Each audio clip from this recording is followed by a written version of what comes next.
फूल परी की जादुई फूलों का पेड़।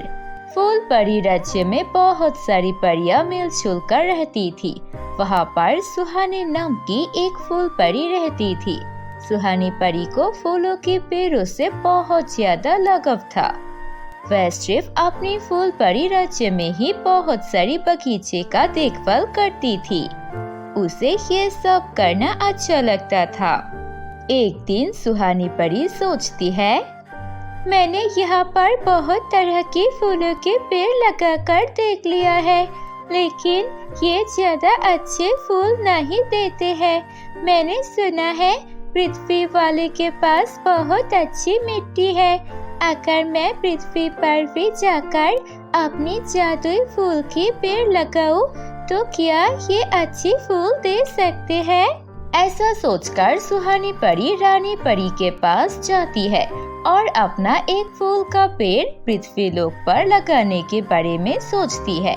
रानी परी ये सब सुनकर बोलती है, ये बहुत अच्छी बात है, लेकिन हाँ, हमारी परी लोग के फूल के पेड़ बहुत ज्यादा अनोखी होगी, तो ध्यान रखना कि किसी भी इंसान के पास इसका खबर ना हो, नहीं तो वैसा भी लालच के मारे हमारे ये जादुई फूल परी राज्य की फूल की पेड़ से फूल लेना चाहेंगे। सुहानी परी रानी परी की सारी बातें सुनती है और बोलती है, अब चिंता मत कीजिए, मैं इसे एक जंगल के बीचों बीच लगाऊंगी ताकि किसी को भी भनक न लगे कि यहाँ पर जादुई फूल के पेड़ है। इतना कहकर सुहानी खुश होकर उस फूल परी राज्य से एक जादुई फूल का पेड़ लेकर पृथ्वी लोक के एक जंगल में चली जाती है और वहाँ पर अपना पेड़ लगाती है।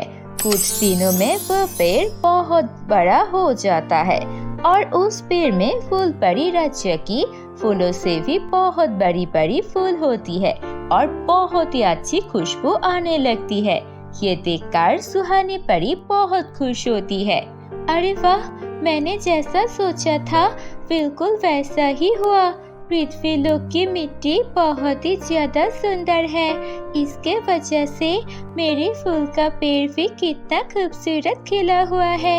इसके फूल भी बहुत अच्छे हैं। मैं यहाँ पर और कुछ फूल का पेड़ भी लगाना चाहूंगी। ऐसे ही सुहानी परी उस फूल के पेड़ का देखभाल करने लगती है।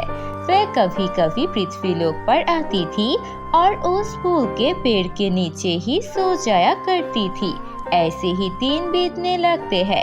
एक दिन उस जंगल के पास जो राज्य था, उस राज्य के राजकुमार जंगल में शिकार करने घूमने निकलता है। वह शिकार ढूंढता रहता है, लेकिन उसे कोई शिकार नहीं मिलता है। वह थक जाता है और तभी उसे वह परी की जादुई फूल का पेड़ दिखाई देता है। अरे, ये तो बहुत ही खूबसूरत फूल का पेड़ है। इतना खूबसूरत फूल मैंने तो आज तक पृथ्वी लोक पर कहीं नहीं देखा। ये खूबसूरत फूल का पेड़ अगर मेरे राजमहल में होगा तो कितनी अच्छा होगा। मुझे इसे लेकर अपने राजमहल जाना चाहिए। ऐसा सोचकर राजकुमार उस फूल के पेड़ को अपने साथ लेकर जाने की तैयारी करने लगते हैं। तभी वहाँ पर सुहानी परी आ जाती है। सुहानी परी को ये देखकर बहुत गुस्सा आती है। इतनी हिम्मत तुम्हारी, तुमने कैसे मेरे फूल के पेड़ को हाथ भी लगाया? कैसे? मैं तुम्हें श्राप देती हूँ, तुम आज से चल भी नहीं पाओगे, अपाहिज हो जाओगे। इतना बोल के सुहानी परी वहाँ से चली जाती है और राजकुमार वहाँ पर अपाहिज हो जाते हैं। राजकुमार कुछ कर भी नहीं पाते हैं और वह देखते हैं वह जादुई फूल का पेड़ भी गायब हो चुका है। परी मुझे बताने का मौका भी नहीं दिया। मुझे लगा था ये फूल का पेड़ किसी का नहीं है, इसीलिए मैंने ऐसा किया। मुझे श्राप देकर चली गई। अब मैं क्या करूँगा? ऐसे ही राजकुमार वहाँ पर बैठी रहती है। कुछ समय बाद राजकुमार के सिपाहिया ढूंढने आते हैं और उन्हें लेकर राजमहल वापस चले जाते हैं। राजकुमार अब वैसे ही अपाहिज जिंदगी बिताने लगते हैं। बहुत सारे डॉक्टर्स और बाकी जादूगर को भी दिखाया जाता है, लेकिन कोई भी राजकुमार की पेट ठीक नहीं कर सकते। ये सब देख के रानी परी बहुत परेशान होती है। राजकुमार, ये सब आखिर कैसे हो गया? तुम इतने अच्छे शिकार पर निकले थे, लेकिन अब ऐसे अपाहिज कैसे बन गई? और कोई भी जादू या फिर दवा तुम्हारे ऊपर काम क्यों नहीं कर रही है? उसके बाद राजकुमार अपनी माँ को सब कुछ बता देते हैं। सब कुछ सुनने के बाद रानी घबरा जाती है। ये तो बहुत बुरी बात है। अगर परी ने तुम्हें श्राप दिया है तो उसे ही ये श्राप हटाना पड़ेगा, नहीं तो तुम जिंदगी भर के लिए ऐसी अपाहिज बन के रह जाओगी। ऐसा कभी नहीं हो सकता। मुझे उस परी से मिलने की कोशिश करनी पड़ेगी। आपको वह पेड़ कहाँ मिली थी? मुझे जंगल के बीचों बीच एक खूबसूरत फूल के पेड़ मिले थे, लेकिन वह फूल का पेड़ भी गायब है। मैंने देखा था, पेड़ भी गायब हो चुका है और वो परी भी गायब हो गई थी। कोई बात नहीं, मैं फिर भी जाकर कोशिश करना चाहती हूँ। शायद वह मुझसे बात करे और फूल का पेड़ अगर उन्होंने गायब किया है तो शायद फिर से वह फूल का पेड़ लेकर उस जंगल के बीच आएंगे। मुझे उनसे माफी मांगनी पड़ेगी। तुम चिंता मत करो। इतना कहकर रानी उस जंगल में परी को ढूंढने चली जाती है। रानी परी बहुत देर तक उस फूल परी को ढूंढने लगती है, लेकिन उसे वह फूल परी और फूल का पेड़ कहीं नहीं मिलती है। इतनी देर हो गई, लेकिन मुझे वह कहीं नहीं मिल रही। क्या करूं? कुछ समझ नहीं आ रहा। मैं अपने बेटे को ऐसे ही अपाहिज हालत में नहीं देख सकती।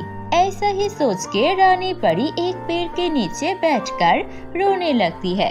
तभी रानी देखती है जिस पेड़ के नीचे बैठकर रानी रो रही थी, वह पेड़ अचानक से जादुई फूलों के पेड़ में बदल जाती है। रानी परी को समझ आ जाता है कि यही वह पेड़ है। राजकुमार ने जैसे खूबसूरत फूल बताया था, इस पेड़ में उतना ही खूबसूरत फूल है। इसका मतलब यही फूल परी की पेड़ है। उसके बाद रानी फूल परी सुहानी को बुलाने लगती है। फूल परी, आप कहाँ है? बाहर आइए। मेरे बेटे से गलती हो गई, आप उसे माफ कर दीजिए। रानी की ऐसी विनती देखकर सुहानी परी उसके सामने आती है और बोलती है, तुम एक अच्छी औरत हो और तुम्हारे बेटे ने जानबूझकर कुछ नहीं किया। ये मुझे समझ आ गया है। मैं भी गुस्से में आकर उसे श्राप दे दिया था, इसीलिए मैं अभी अपना श्राप वापस ले रही हूँ। तुम घर जाकर देखो, तुम्हारा राजकुमार बिल्कुल ठीक हो गया होगा। ये सुनकर रानी बहुत खुश होती है। परी, आपका बहुत धन्यवाद। आप चाहे तो मैं ये जंगल पूरा का पूरा आपको दे सकती हूँ। आप यहाँ पर जितनी चाहे उतनी फूल की पेड़ लगा सकते हैं। यहाँ पर कोई भी नहीं आएगा। मैं सिपाही को बोल दूंगी। रानी की ऐसी बातें सुनकर सुहानी परी बहुत खुश होती है। ठीक है, तुम्हारी इस बात से मैं बहुत खुश हूँ। और हाँ, अगर ये पूरा जंगल मुझे मिल जाएगा फूल की पेड़ लगाने के लिए, तो एक फूल का पेड़ मैं जरूर राजकुमार को भी देना चाहूंगी। वह उसे राजमहल में लेकर जा सकते हैं। उसके बाद दोनों ही खुश हो जाते हैं। राजकुमार भी अब पहले की तरह चलने लगते हैं। फिर वह सुहानी परी पूरे जंगल में बड़ी रचे से फूल का पेड़ लेकर लगाती है। वह जंगल बिल्कुल खूबसूरत बन जाता है और वहाँ से एक फूल का पेड़ राजकुमार को भी दे देते हैं। राजकुमार वह फूल का पेड़ लेकर बहुत खुश होते हैं। तो दोस्तों, कैसी लगी आपको हमारी ये कहानी? अगर कहानी अच्छी लगी है तो इसे लाइक कीजिए, कमेंट करके जरूर बताइए आपको कहानी कैसी लगी और अपने दोस्तों के साथ भी शेयर कीजिए ये कहानी। बाय बाय दोस्तों।